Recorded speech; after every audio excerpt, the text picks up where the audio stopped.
This project comes to us from Janet. She had a question about how to go about creating a straw topper here with Inkscape and your slicer. So let's go ahead and open up Janet's artwork here. She sent us an SVG to work with, so that was nice. So there it is, dental tooth SVG. We'll go ahead and open her up, and this is what we get. All right, not what I was expecting. So let's go ahead and get rid of that. And let's go ahead and just come out here to the old www. And let's just go at it a different way here. So let's go in and take a look at the vector or the image that she sent us. She sent us an image as well. And I think this is what I want to use. So yes, I like this much nicer. Got different colors and I just think it's more fun. So let's go ahead and save this to the desktop here. And we'll just override the one that already exists. And now back in here, we'll go ahead and import that. So it's either that one or this one. I like this one. Okay, that software does a pretty good job of converting, as we can see. So let's go ahead and right click and ungroup. And then we can start getting rid of some of these things. So that piece, for example, we can get rid of. This piece we can get rid of. We can go into outline mode and see things a bit more clearly of what we actually need to get rid of. So all this outside stuff, and that leaves us this to work on from here. Now there is some, there's some little stuff there that we'll work on later. Okay, so you see we have a bunch of groups, so let's go ahead and get rid of those. So we're going to just right click here. Let's go ahead and right click over one of them and then we can ungroup. And that pretty well takes care of all of our groups. So now what we're going to do is just kind of go through and start highlighting some of this stuff. And Control Plus, that will bring that together, and then we just turn it off. Okay. I don't know exactly what we got going on here. What's going on there? Nothing. All right, so we just won't worry about that. We'll go ahead and hit Control Plus, and those are supposed to be kind of like a peachy color though, and we'll just turn that off. One of these little white highlights, I like those, so we'll go ahead and hit Control Plus. We're almost out of colors, so we'll go ahead and delete that. And well, now what do we want to do? We've got 3 colors going here. Let's go ahead and take this piece. Let's just turn that off entirely. And then what do we want to do? We've got all of this left. I'll tell you what, let's do. Let's go ahead and do this. Let's go ahead and bring that up to a new layer. Sometimes that's just what you got to do. So we're going to right click and move to layer 2 and move it. And then what we can do is just come up here to layer 2 and just temporarily turn that off because I just want to look at everything else. So back down to layer 1, let's turn on our back plate. Okay, I see what that consists of now. Quite a few nodes, so let's go ahead and just do path and let's choose simplify to simplify that. I'll be happy with that. Alright, so now we can go ahead and turn that back off and let's deal with layer 2. Alright, so I think what I want to do is, because we are out of colors, is just go ahead and on these pieces, let's just go ahead and try to bring those all into one piece. So we're going to go ahead and take this and Control Plus, and we're not worried about the fact that it's changing colors on us or anything like that. We're just welding all these pieces together. Tell you what, let's just go ahead and weld that together too. And then this up here, we're going to weld this together, Control Plus, and then we're going to go ahead and Control Plus. There we go. And so now we have that basic shape. So let's go ahead and turn that off. And what that means is everything else has got to go. So we'll go ahead and delete everything else.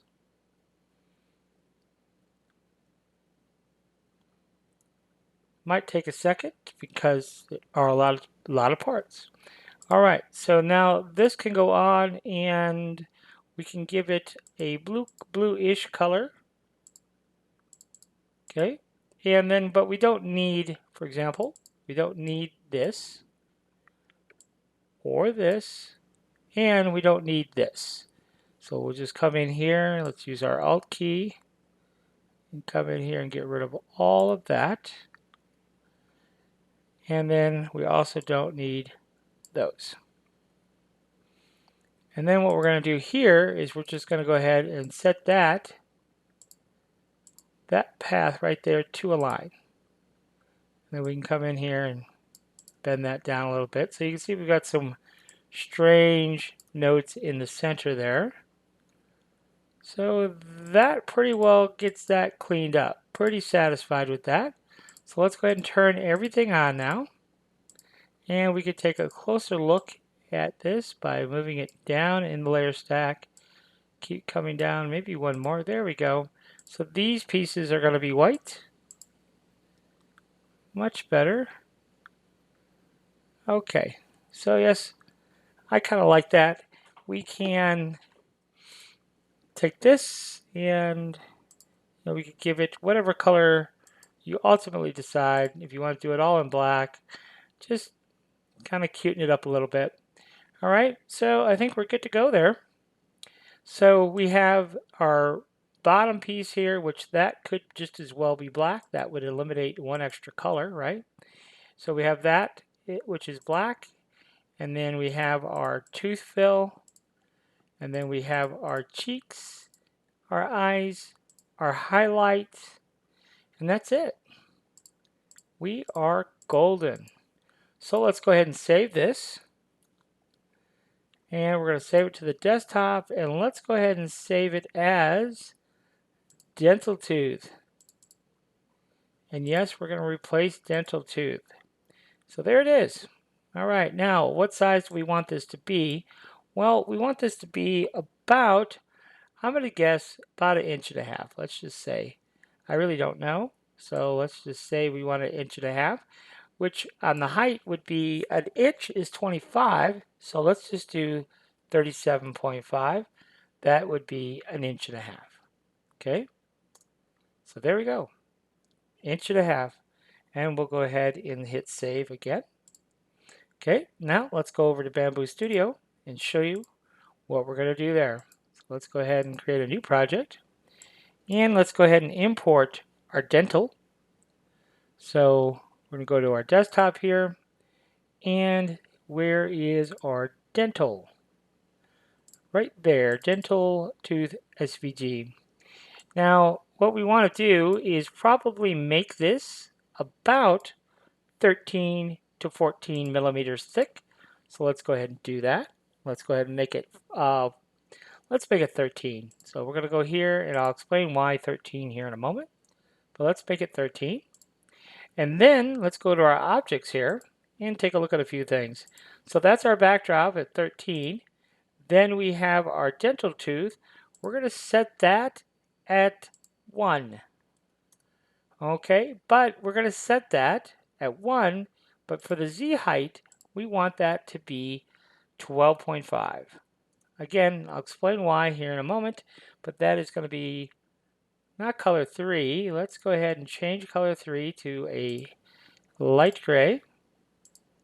And there we go. That'll be color 3.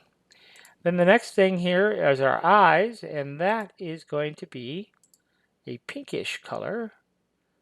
Let's find a pinkish color. There we go. And then that is going to be 1. All right, but then this, we'll go ahead and set that to 13.5. I think that'll look good. And then our little eye details here, let's go ahead and set those to 1. So right here, we'll set those to 1. And yes, we're going to set those at 13.5 as well. But those are going to be another color, which is going to be black. All right, so that is color 5. So there we go, there's color 5. And then finally is our white detail. So let's go ahead and set that to 1. And that is going to be color 1. And then we're going to set that at 13.5 as well. All right, so that's kind of what this looks like now. We need our cheeks to be color 2. I see what we did here on color 2, not that. We just need a light pink color there. There we go, there's color 2. All right, so that's kind of what this is all going to look like here. Now I think I might go ahead and let's make our highlight maybe only a 1/2 mil, which in that case, this would only be 13.25.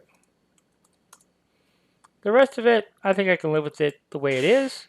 So let's go ahead and slice it just so we can see exactly what we got. So that's what our little tooth is looking like, okay? Now notice that the gray is totally flush with the white. And I did that on purpose, and then our other elements are sitting on top of gray. And that was just a design choice I made, but you can have it whatever you want. So then what we're going to do is we're going to go ahead and right click here, and we'll choose to add a primitive cylinder, and we're going to set that to 10 millimeters. Really, we're going to set that to 11 because our straw is 10 millimeters. Okay, and we can go ahead and set that to, I don't know, 60, something like that. So then we'll go ahead and rotate it down, like so. So this piece here, we're going to right click and center it up to our build plate. And then we're going to center this to our build plate as well. So you can see now that we have that. Now, this is 13 right here. So 1/2 of 13 is 6.5. This Z height is currently 5.5. So we need to move it up 1 millimeter. But to do that, we have to shift select this, right click and merge. And now we can move that up that 1 millimeter that we need. So let's go ahead and hit move, and this needs to be at 6.5. Okay. Now what we could do is we can go ahead and set this as a negative part. So we'll all click this and right click and change type to a negative part. And so now when we slice it, you see there, we get our perfect little zip right through there. And that's exactly what we were looking to do. Just that easy. Now, if we want to, let's go back here to global. Let's go back here to preview actually. And let's see here. Let's go back to global. And we don't want to use the can opener. We just want to use our regular, plain old. Let's slice it. Indeed, we do not need supports there. I didn't think we did, but now we've just confirmed that we didn't. Because we have our hole and it didn't tell us we needed supports. So yes, that should print just fine, and then that is all there is to it.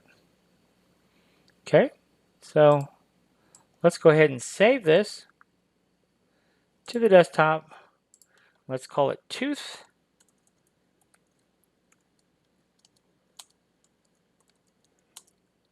What is this? Straw topper. And we'll go ahead and hit save. And there you go. So hopefully that helps out Janet and helps some of you to understand the workflow in creating. Now these are really cute, these little straw toppers. We can make that smaller, and these are really cute to make for strings for hoodies, or even if we go and if we come in here, let's go back. Yeah, we're in our prepare tab. So if we rotate this, right? So we just rotate this around like so. Now, yes, we could scale this in a different size, but watch what happens. So if we slice the plate, we got a couple of things that we could do. We could make beads for bracelets, right? But also we could run our shoestrings, right, through here. And wouldn't that be cute? Like if we worked in a dental office, we could have our shoes decorated, put our shoestrings through there, and we'd have a little decoration for our shoe. But that's what's nice when working with those negative parts. Because if, for example, let's go back to the Prepare tab. Now let's go ahead and turn this back around again. I'll click and rotate this back around.